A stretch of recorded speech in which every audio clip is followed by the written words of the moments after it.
জানেন যে একটা কট্টর মুসলিম ফ্যামিলি প্লাস কনজারভেটিভ এই ২ টা মানে একই মুদ্রার এপিঠ-ওপিঠ। মানে মুসলিম ফ্যামিলি মানেই কনজারভেটিভ আর এটা হওয়াটা খুবই স্বাভাবিক।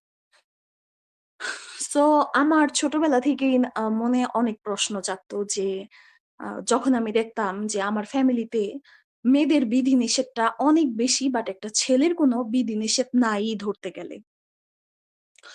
তো তখন থেকে আমার মনে প্রশ্ন জাগতো যে এরকম কেন? মানে এমন কেন? আর আ স মানে আমার ফ্যামিলি থেকে একটা জিনিস আমি সবসময় দেখতাম। সেটা হচ্ছে হিন্দু হোক, খ্রিস্টান হোক, অন্য ধর্মাবলম্বীর কোনো মানুষরে তারা মানুষই মনে করত না। তো তখনও আমার মনে একটা প্রশ্ন জাগতো যে আবার আমি এটাও শুনতাম তার পাশাপাশি যে ইসলাম নাকি শান্তির ধর্ম। আমি আজকে আপনার লাইভে আসছি এটা বলার জন্য বা এটাই আরকি এগুলাই আমি জানতে চাই যারা একদম এই যে ইসলাম ধর্মটাকে পরিপূরকভাবে একদম কি বলে ফলো করে। আ পাই টু পাই ফলো পরিপূর্ণভাবে, করে। হ্যাঁ, পরিপূর্ণভাবে ফলো করে।